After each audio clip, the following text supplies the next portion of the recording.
a seeker of hidden meanings in life's form, of the Great Mother's wide uncharted will, and the rude enigma of her terrestrial ways.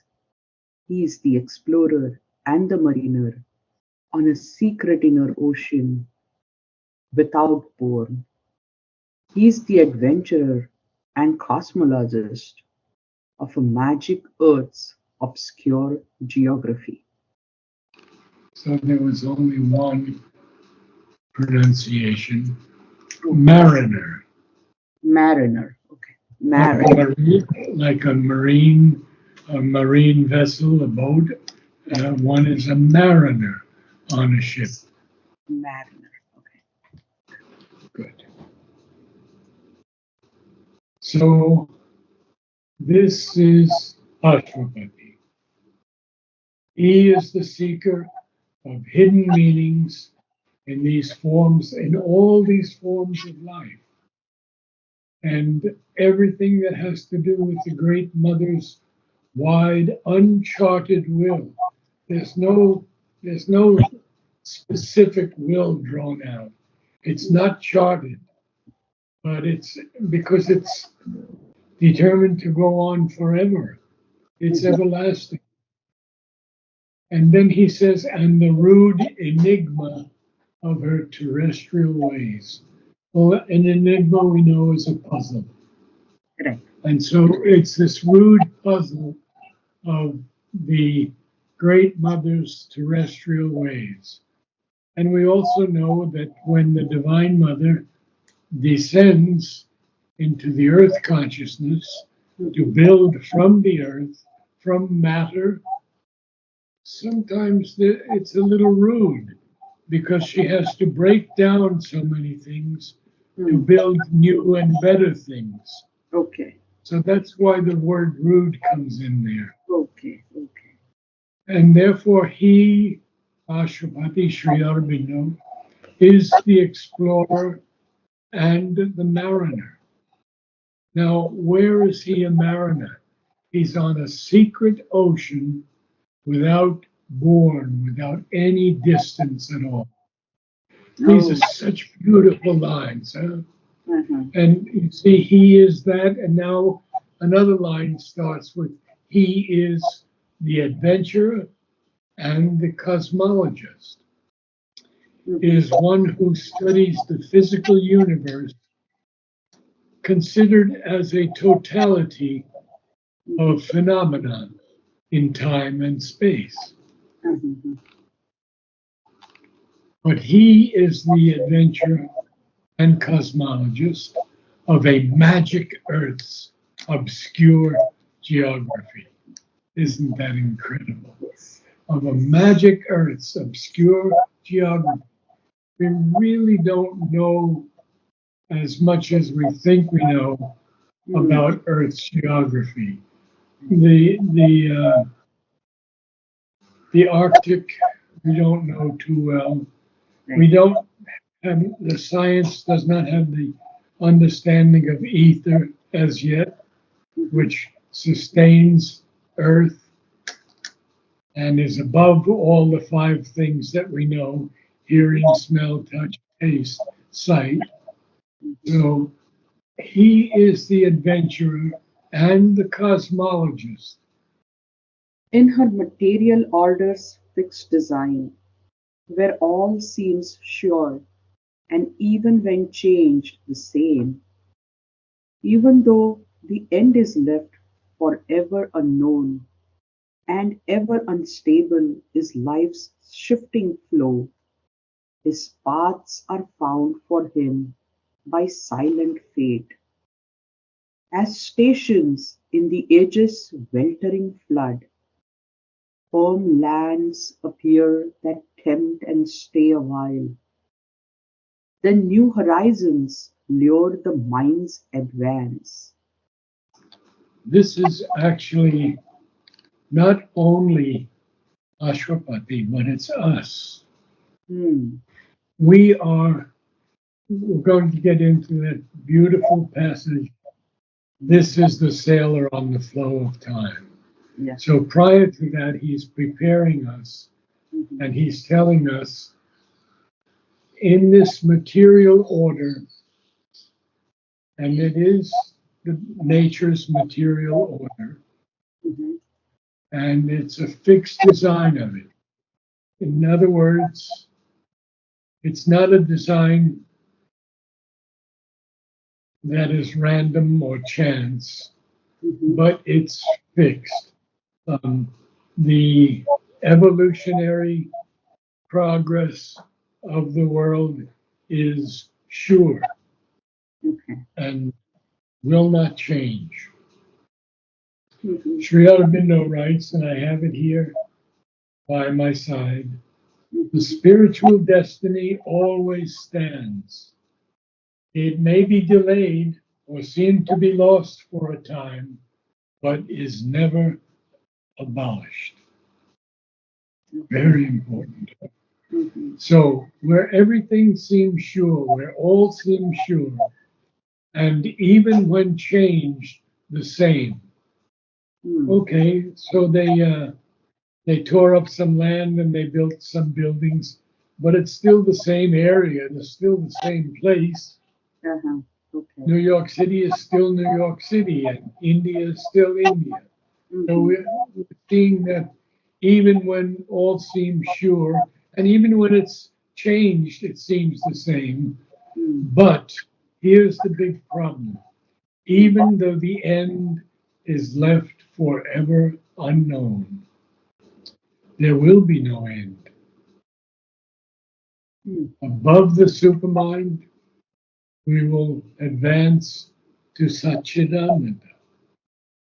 Above that, there'll be other ranges, planes, galaxies to explore. So there is no end. All, even though the end is left forever unknown, and ever unstable is life's shifting flow. And that shifting flow has to do, for me anyway, with wars, disturbances such as volcanoes and cyclones, tornadoes, things like that. So, in this shifting flow of life, his paths, that is, mankind's paths, are found for him by silent fate. And this is where we have to understand fate more as a progressive thing, not something that we're paying a ransom for to get into heaven or something like that. So his paths are found for him by silent fate. Our paths are always found for us. The only problem is we may not pay attention to them, or we may not, or we may begin them and we may stop them. And so we have to be very careful to stay on our own path. So we have the line, his paths are found for him by silent fate. As Mm. stations in the age's weltering flood. Now we have two things here, stations. Mhm. Stations here, I think, are like posts in the ages weltering, rolling, tossing, or tumbling about. The sea welters, rages, surges. So that's an important word, weltering. Okay. As stations in the ages weltering flood, what happens? Firm lands appear that tempt and stay a while. Then new horizons lure the mind's advance. Now, we're going to get into a very interesting aspect here, and I'm going to tell you a little bit in advance. There comes no close to the finite's boundlessness. Now, what Savitri, what Saprem said to Mother is that we have no place else to look, Mm. to progress, to evolve. except within. Okay. Very interesting, isn't it? Huh? Yes, yes. So now you're going to see these next lines are so important. Okay. There comes no close to the finite's boundlessness. There is no last certitude in which thought can pause, and no terminus to the soul's experience. So this is what we have seen so far. There's no terminus, there's no end. Mhm. No end to the experience of the soul. No last certitude where absolutely thought can be able to pause. There, it can go on and on and on. And Mhm. there's no close. And here we have what we call a paradox. Huh? Yeah. How can the finite be boundless? Mm. And So this is that's where where the Sri concept Aurobindo, of death comes, right? That it would change the form to get more experiences. Yesterday I was yeah, reading Divine, and that's where I came across a similar passage. very good. Yes, that's Yeah. correct. Yeah. And so we have that seeming paradox Hmm. that there is no close. Hmm. We would think it would say to the infinite's boundlessness. No, Hmm. but Sri Aurobindo says to the finite's boundlessness. So the finite is boundless even though we cannot see it. And now we have four more lines before this huge section that describes the sailor on the flow of time. Sure. A limit. A limit, a farness never wholly reached, an unattained perfection calls to him from distant boundaries in the unseen. A long beginning only has been made. So there is supposedly a limit Mhm. or a farness, but it's never wholly reached Mm. because this unattained perfection calls to us, and it calls to us from distant boundaries in the unseen. Mm. And he has a colon there because he wants to hit us with his last line: a long beginning only has been made. Mm. And now begins one of my favorite long passages Mhm. of symbolic power that I've never read anything before. Of course, I have not read Homer and I've not read Virgil, but this for me is the greatest. So he's going to tell us who we are. Mm. And he begins with the first line. This is the sailor on the flow of time. This is world matter's slow discoverer who launched into this small corporeal birth, has learned his craft in tiny bays of self, but dares at last, unplumbed infinitudes, a voyager upon eternity's seas. So let's just analyze this a little bit. We have a sailor Mhm. on the flow of time. Mhm. This sailor is a discoverer. He has launched is a ship image. You launch a ship. Oh, okay. And Mhm. he has launched that craft, his Mhm. craft, in these bays of self, but they're tiny. Tiny, yeah. And then he dares at last unplumbed infinitudes. Now the word unplumbed here Mhm. means uh, not. Uh, we have the word sounded. When you sound something in the sea, Mhm. before, of course, before lasers and everything else, you would drop a heavy hook on a rope Mhm. and let it go down till it touched the bottom. Right. Mm. And then you have plumbed Mhm. the bottom of the sea. Oh. But here, there are unplumbed infinitudes. Uh-huh. And then he's a voyager, and then we have the word seas. Mhm. So look at the beautiful imagery here. Right. Sailor, flow, Mhm. launched, Yeah. tiny bays, Mhm. voyager, Mhm.